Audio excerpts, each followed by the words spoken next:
तुम्ही कार्यकर्त्यांच्या सोबत संवाद साधला, त्यांची भूमिका जाणून घेतली. काय पुढची तुमची भूमिका असेल? कारण कार्यकर्त्यांची भूमिका तर सगळ्यांच्या समोर आहे. महायुतीचा आमचा पक्ष हा सदस्य, आमचे नेते अजितदादा आहेत. मी पक्षाच्या भूमिकेत आणि आत्ताच्या भूमिकेत आत्ताच्या कार्यक्रमामध्ये स्पष्ट सांगितलं होतं की हे घडणार आहे. म्हणजे जर XYZ उमेदवार असले तर हे आमच्या तालुक्यात निश्चित घडणार आहे असं मी स्पष्ट सांगितलं. आज ज्या भावना व्यक्त झाल्या त्या उत्स्फूर्त होत्या. आम्ही काही त्यांना कोणाला बोलवून सांगितलं नव्हतं, काही नव्हतं. दोन गोष्टी याच्यात समजण्यासारख्या आहेत की संजीवराजे गेले 30 वर्ष या तालुक्यात आणि जिल्ह्यात काम करतात, परंतु मी वरती असल्यामुळे त्यांना योग्य ती संधी कधी राज्य पातळीवर मिळालेली नाही. त्यामुळे कार्यकर्ते हे बोलणार होते, परंतु कार्यकर्ते हे ऐकतात. कार्यकर्त्यांना जर नीट सांगितलं की आपला पुढचं भविष्य काय आहे आणि सत्ता कुठं आहे, सत्ता कुठं जाणार आहे, ह्या गोष्टी आम्हाला करायला लागतील. परंतु ह्या भावना आमच्या नेत्यांनी समजून तर घ्यायला पाहिजेत. अजितदादांच्याकडे मी जायचं जे ठरवलं होतं त्याचं कारण आहे की अजितदादांनी देवेंद्र फडणवीसांशी बोलावं की ह्यांच्याबद्दल, भारतीय जनता पार्टीबद्दल कोण काही बोललं का? अवाक्षर नाही. मोदींच्या बाबतीत कोण काय बोललं का? अवाक्षर नाही. देवेंद्र फडणवीसांच्या बाबतीत कोण काय बोललं का? अवाक्षर नाही. प्रश्न आहे की स्थानिक उमेदवार ज्यांना भाजपने तिकीट दिलेलं आहे किंवा माणचे आमदार ज्या पद्धतीने या जिल्ह्यात वावरतायत, बोलतायत, वाचतायत, काहीतरी बोलत असतात, याचे हे दुष्परिणाम त्यांनी त्यांचे कार्यकर्ते आवरावेत ना. महायुतीचा धर्म फक्त राष्ट्रवादी काँग्रेस, फलटण आणि सातारा यांनीच ठेवावा का? त्यांनी नाही ठेवावा. आता उमेदवार डिक्लेअर झाल्यानंतरही जर भाजपचे कार्यकर्ते माणमध्ये फलटणमध्ये येऊन वाटेल ते बोलत असले तर आमची लोक ऐकतील कसं? त्यांना समजावून सांगावं की तुम्हाला मतं पाहिजे, तुम्ही त्यांच्याशी जाऊन संवादच नाही. कुठं संवादच नाही. उमेदवारी आहे, महायुती आहे, काय फक्त राष्ट्रवादीपुरती आहे का? आणि हेच मी दादांना सांगणार आहे की तुम्ही देवेंद्र फडणवीस साहेबांशी बोलून ठरवा काय ठरवायचं ते. 100% सांगतो, आमची लोक किती चिडली तरी माझ्या शब्दाच्या बाहेर जाणार नाहीत.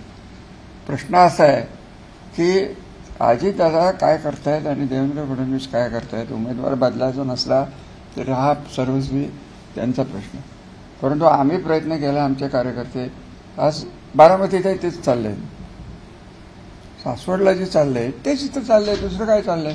आमचा कस लागणार आहे आमची लोक आवरायला आणि पुढचा विचारही करायला लागणार आहे. त्यामुळे आजच्या उत्स्फूर्त भावना लक्षात घेऊन आमचे नेते योग्य तो निर्णय घेतील, आम्हाला मार्गदर्शन करतील असं मला स्वतःला वाटतंय. अजितदादांच्यावर माझा विश्वास आहे. आता काही लोक म्हणाले की शरद पवारांच्याकडे जावं का नाही जावं, हा वेगळा विषय आहे, हा वेगळाच विषय आहे. आणि शरद पवारांना सोडणंही आम्हाला अवघड होतं. परंतु काही हिशोब आमचे जे होते, भविष्याचा विचार त्याच्यात होता की कार्यकर्ते हे जपले जायला पाहिजे, म्हणून आम्हाला शरद पवारांना सोडायला लागलं.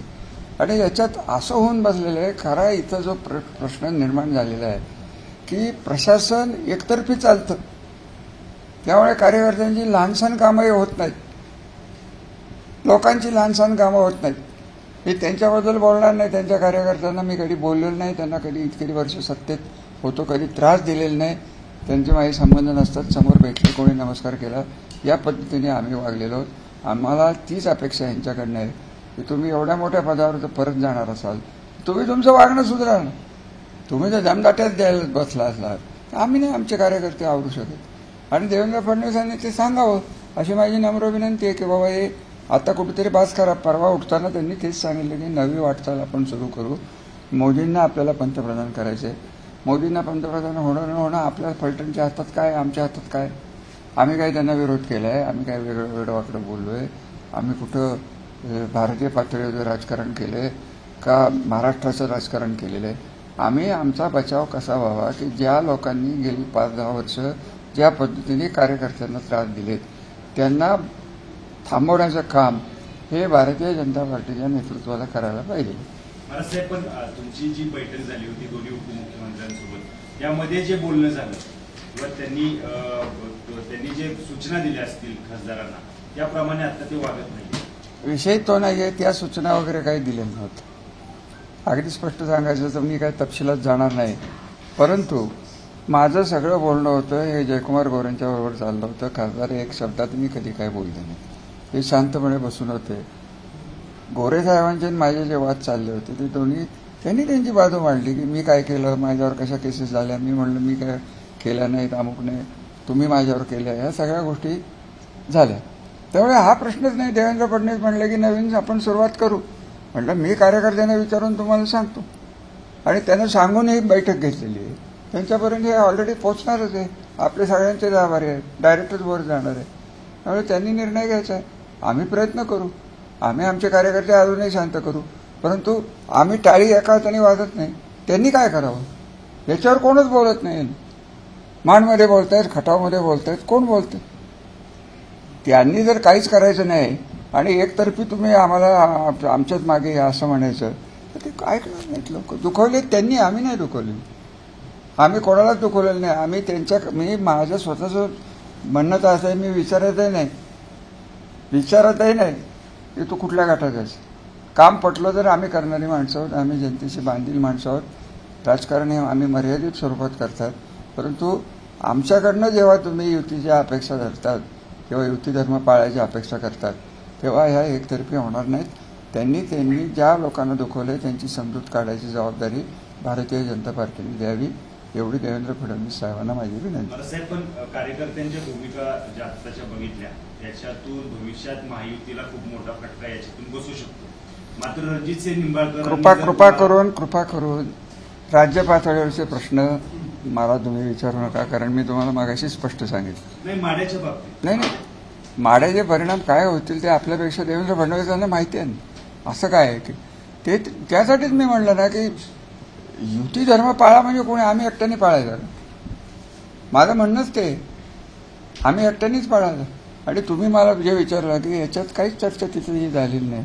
फक्त जाहीर सभेमध्ये तुम्ही आता लोकांची मतं जाणून घेतली असतील. आता नेमका हा मुद्दा जो आहे तो काय करायचं ते तुम्ही तुमच्या नेत्यांवर हा प्रश्न सोडणार आहात का? तुम्ही आता हा मांडलेलाच आहे मुद्दा, पण तुम्ही आता नेत्यांवर सोडलाय का सगळं? तेव्हा काय आम्ही आमचे शिष्टमंडळ घेऊन जाणार, अजितदादांना या सगळ्या भावना सांगणार. ते काय करतायत देवेंद्र फडणवीसांच्या बरोबर हा त्यांचा विषय. आमचे नेते कोण आहेत? अजितदादा आहेत. आम्ही जाणीवपूर्वक निर्णय घेतलेला आहे. शरद पवारांच्या सारख्या थोर नेत्याला आम्ही दुखवून अजितदादांच्याकडे गेलो. त्यामुळे ही जबाबदारीच अजितदादांची आहे की कार्यकर्ते शांत कसे करायचे. आम्ही काय करणार? परत मी तुम्हाला सांगतो की मी दुखवलेलं नाही, मी कोणालाही दुखवत नाही. आमच्या घरात ती वळण नाही. दुखवादुखवीचं राजकारण, पोलिसचं राजकारण, दहशतीचं राजकारण हे सगळं कोण करतं हे तुम्हालाही चांगलं माहिती आहे. त्यांनी थांबावं, शब्द द्यावा, विनंती करावी मतदारांना की माझ्याकडनं काही चुकलं असलं तर माफ करावं. बघू करतात. परंतु खासदारांचा फोन जर तुम्हाला आला आणि या संदर्भात बोलणं झालं, त्यांनी सांगितलं की इथून पुढे असं होणार नाहीये, मला सांगून नाही उपयोग. मला सांगून काय उपयोग आहे? मी म्हणजे काय सगळे कार्यकर्ते आहे का? ज्यांना त्यांनी दुखवलंय त्यांचं मत त्यांनी समजूत काढावी. इकडं उलटच चाललंय, त्यांनाच दम भरला जातो, तुझा आगाव नाही करीन म्हणून. हे असं उलटं चाललंय. अजूनही त्याच पद्धतीने ते जाणार असतील देवेंद्र फडणवीसांनी त्यांना सांगावं हे बोलू नका. किंवा मी शब्द देतो, मला ते बोलले शेवटी उठताना देवेंद्रजी की तुमच्या चौघांच्यात परत वाद झाले तर अजितदादांनी पंच म्हणून काम करू. आमचा देवेंद्र साहेबांच्यावर विश्वास आहे, आमच्या अजितदादांच्यावर विश्वास आहे. देवेंद्र साहेबांच्याकडनं अपेक्षा एकच आहे की एकतर्फी प्रशासन जे चाललेलं आहे हा स्पष्ट संदेश जर जिल्ह्यात गेला, आणि हा काय फक्त माझ्यापुरता विषय, फलटणपुरता विषय अशातला भाग नाही. प्रशासन काय पद्धतीने वागतंय या जिल्ह्यात, कोणाचं कसं ऐकलं जातंय हे तुम्हालाही सगळ्यांना माहिती आहे. त्यामुळे ते थांबलं आणि देवेंद्र फडणवीसांनी जर आवाहन केलं किंवा देणाऱ्या साहेबांना एका मतदारसंघासाठी मला त्रासच द्यायचा नाहीये, अजितदादांनी बोलून जरी सांगितलं किंवा देवेंद्र फडणवीसांनी कुठनं तरी यांना निरोप दिला, हे जर 4 पावलं पुढे आले तर आम्ही 4 पावलं पुढे जाऊ. ह्या जबाबदाऱ्या कोणाच्या ज्याला मतं घ्यायची आहेत त्यालाच गरज नाही तर आम्ही कशाला म्हणू नाही घ्या आमचं मत, घ्या आमचं मत. कार्यकर्त्यांना कसंही वागा, कार्यकर्त्यांना दहशत करा, कार्यकर्त्यांना दम भरा, प्रश्न तो नाहीये. 6 मतदारसंघ आहेत, तिथली परिस्थिती बघावी. 6 मतदारसंघ जर आमदार गोरे यांच्या ह्याच्यावरून चालत असतील, आमदार गोरे तेवढ्या लायकीचे नेतृत्व आहे असं आम्हाला मानायला लागेल. रोज त्यांनी सांगून कोणी विश्वास ठेवावा अशी काही परिस्थिती मला काही जाणवत नाही. माझं गोऱ्यांचं व्यक्तिगत भांडण नाही, राजकीय भांडण आहे. 2009 पासून मी त्यांना न घाबरता बोलतो की त्यांना आवडत नाही म्हणून ते उलटं बोलत असतात. तोही सगळं झाडून पुसून त्या 2 उपमुख्यमंत्र्यांच्या समोर झालेले हे होणार नाही. आणि ते म्हणताना म्हणले कोण गोरेसाहेब उठताना ते बंद करायचं असलं तर बंद करू, चालू ठेवायचं असलं तर चालू ठेवू, हे त्यांचे शब्द आहेत, माझे नाही आहेत. मी काय बोललो नाही, मी बाहेर पडलो. मी म्हटलं देवेंद्र साहेबांना म्हटलं बाबा तुमच्यावर विश्वास आहे, तुम्ही तुमचं सांभाळा, अजितदादा आम्हाला सांभाळतील. महायुती टिकवायची हे कोणाची जबाबदारी? पण मी काही दिल्लीपर्यंत गेलेलो नाही, मी कोणाला वशिला लावायला गेलो नाही. मी माझ्यापुरतं बघणारा माणूस आहे, जिल्ह्यापुरतं बघणारा माणूस आहे. पण जिल्हा नीट राहावा हे 30 वर्षाच्या राजकारणानंतर आपण जर अपेक्षा ठेवली तर चुकीचं आहे. मग एवढाच मुद्दा आहे, तर बाकीचं काय? संजीव राजेंची नेमकं त्यांच्याबद्दलची भूमिका काय राहणार आहे? कोणाची? संजीव राजे हे बघा, पहिली प्रायोरिटी काय आहे? आम्ही मागे मेळावा घेतला होता, तर मी स्पष्ट सांगितलं होतं की संजीव वांचं नाव मी सजेस्ट केलं होतं. कारण वैयक्तिक तुम्ही फलटणचा जर विचार केला तर त्यांनी इतकं काम केलेलं आहे या तालुक्यात. मला जे काम करायला मिळालं आणि मला पाण्याचे प्रश्न सोडवायला संधी मिळाली, त्याला खरंच जास्त ही प्रायोरिटी, जास्त हे श्रेय संजीव वांचं आहे की मला जे बाकीच्या आमदारांना करायला लागतं, वेळ घालवायला लागतो, मला तिथं कॉन्सन्ट्रेट करता आलं. हे माझी इच्छा आहे की 30 वर्ष करून संबंध जिल्ह्याला एक वेगळं वरण आपण दिलं, पाण्याचे प्रश्न सोडवले. आता ते कोणी सोडवले, काय सोडवले, गोरेसाहेबांचं म्हणणं वेगळं असेल, माझं काही त्या वादात मला काही पडायचं नाही. गोरेसाहेबांनी पाणी आणलं असेल तर शुभेच्छा, चांगलं काम केलं, पुण्य काम केलं, आमचं काय म्हणणं नाही. परंतु पाणी वाचलं त्याला कारणीभूत मी आहे. जर 81 TMC पाणी जर मिळालं नसतं, जे कटापूर होत नव्हतं, उरमोडी होत नव्हतं, निरादेवगर होत नव्हतं, या सर्व गोष्टी माहिती आहेत. पैसे नव्हते, रुपयातले 26 पैसे कृष्णा महामंडळाला मिळत होते, हे खातं मी चालवलेलं आहे. आणि कसं हे केलं हे माझ्या जीवाला माहिती आहे. कारण तत्कालीन सरकारचं धोरण होतं की अनुशेष असावा, बरोबर आहे की नाही? माझं डिपार्टमेंट होतं, या अनुशेषाचं नेमकं उलटं होतं. ह्याच्यातनं मार्ग काढत काढत विदर्भ मराठवाड्याला न दुखवता कसं आपलं पाणी वाचेल एवढं काम माझ्याकडनं झालं आहे. मला त्याचं पूर्ण समाधान आहे. मला भरपूर संधी मिळालेली आहे. माझ्या मताने, माझ्या परीने, माझ्या शक्तीने मी त्या संधीचं सोनं केलेलं आहे. महाराज साहेब, तुम्ही आता भाषणात असं देखील म्हणालात की या उमेदवाराला उमेदवारी नको, दुसरा कुठलाही उमेदवार, त्यांचा निर्णय. तुमच्या मनात कुठली अशी उमेदवार की यांना मिळालं तर तुम्ही काम करा? माझा विषय तो नाहीये. यांनी माणसं दुखवून ठेवल्यामुळे आज परिस्थिती ही निर्माण झाली आहे की भारतीय जनता पार्टीने लक्षात घ्यावी. त्यांचा दुसरा कोण आहे? काय हे एकच उमेदवार आहेत का? भारतीय जनता पार्टी आंतरराष्ट्रीय पार्टी, अखिल भारतीय पार्टी, माड्यामध्ये 50 लोक त्यांच्याकडे आहेत. यांनाच द्यायला पाहिजे हा हक्क का, हट्ट का? अरे हट्ट, हे बघा, अमित शहा साहेबांनी निर्णय घेतल्यानंतर आम्ही काय बोलत नाही. यांनी वागणं सुधारावं ना. आमचं म्हणणंच आहे की उमेदवार बदलू नका, हा वेगळा विषय आहे. फार यांनीच वागणं सुधारलं नसेल आणि आम्हाला जर एकतर्फीच अपेक्षा धरत असतील का, तर भारतीय जनता पार्टी आहे, देवेंद्र फडणवीस आहेत, मोदी साहेब आहेत, अमुक आहे, पण ठीक आहे, काय व्हायचं ते होईल, शेवटी राजकारण आहे. आमच्या मागचे लोक जर हलायला लागली तर आम्ही काय करू शकत नाही. त्यामुळे राष्ट्रवादी काँग्रेसलाही विचार करायला लागणार आहे. आणि मी परत एकदा सांगतो की अजितदादांच्यावर आमचा विश्वास असल्यामुळे ते दोघंही मॅच्युअर्ड पॉलिटिशियन्स आहेत, त्यांना पुढचं भविष्य कळतं आणि पुढचं भविष्य कळत असल्यामुळे योग्य तो मार्ग निघेल अशा अपेक्षा माझ्या या दोन्ही नेतृत्वाकडनं आहे. महाराज साहेब, आता कार्यकर्ता मेळाव्यामध्ये असं म्हणतात, कार्यकर्ते म्हणत होते, शेवटी तुम्ही असं आता म्हणालात की कार्यकर्ते माझ्या शब्दाच्या बाहेर नाही जाणार. कार्यकर्ते असं तुम्ही सांगितलं तरी आम्ही ऐकणार नाहीत आणि तुतारीचा एक पर्याय. हा विषय असा आहे, कार्यकर्त्यांनी त्यांच्या भावना केल्या. मी तुम्हाला 100% सांगतो की मी जर म्हणलं तर कार्यकर्ते कुठे येतात. आमच्याकडे पद्धतच अशी आहे. मी ते बोलून दाखवलं की 99ला माधवराव शिंदेंचे सारखे फोन असताना मी शरद पवार पकडले, एवढं लक्षात घेतो. एक कार्यकर्ता बोलला नाही, एक. अर्थात 99ची परिस्थिती वेगळी होती, तुलना करता येणार नाही. माझ्या कार्यकर्त्यांच्यावर विश्वास आहे ना. मी सांगितलं तर थांबणार, कदाचित मन लावून काम करणार नाहीत, घरी बसतील, विरोध तर करणार नाहीत. त्यांना मताची गरजच नाही, त्यामुळे आमच्या घरी बसले काय आणि नाही केलं काय फरक पडतो? गोरेसाहेब आणतील मतं, खूप आणायची. हा सगळा रोज जो आहे ना, हा खासदारावर कमी आहे, त्यांच्यावर जास्त. हे तुमच्या लक्षात येत नाही. हे जे सगळी पद्धत पडलेली आहे ही तिथनं सुरू झालेली. त्यांना आवरायचं नाही, हे सर्वस्वी भाजपचा प्रश्न. मोहिते पाटलांची तुम्ही 2-4 दिवसापूर्वी भेट घेतली होती, त्यानंतर तुमचं त्यांच्याशी काय बोलणं झालं? त्या उमेदवार, हे बघा, त्यांचंही तेच म्हणणं आहे. त्यांची दुखणी वेगळी आहे, ते मला न विचारलेलं बरं. पण त्या लोकांना दुखवलं गेल्यामुळे, त्यांना कोणी दुखवलं? आम्ही दुखवलं. आम्ही मोहिते पाटलांना काही बोलतो.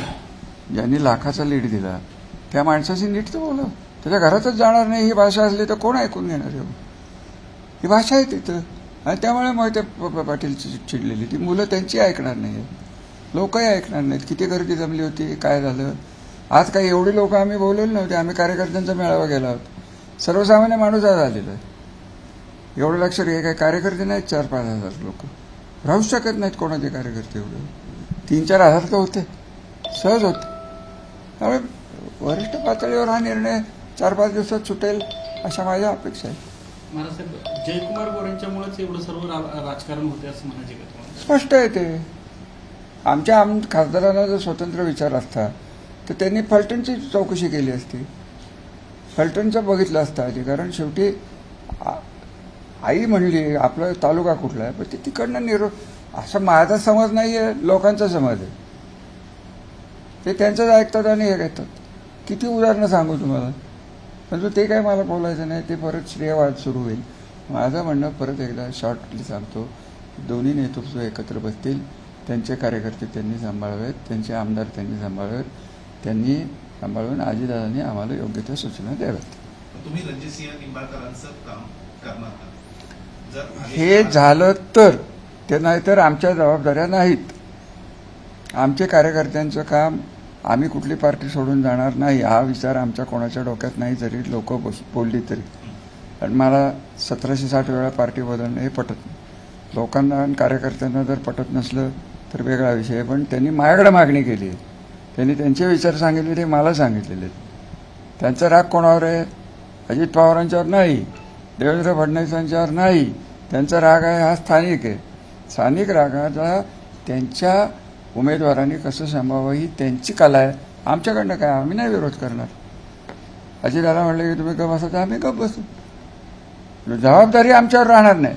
त्यांनी आणावीत मतं, कुठनं आणायची, फलटणची आणावीत, माळशिरसची आणावीत, माड्याची आणावीत, कुठनं आणायची त्यांनी त्यांचं करावं.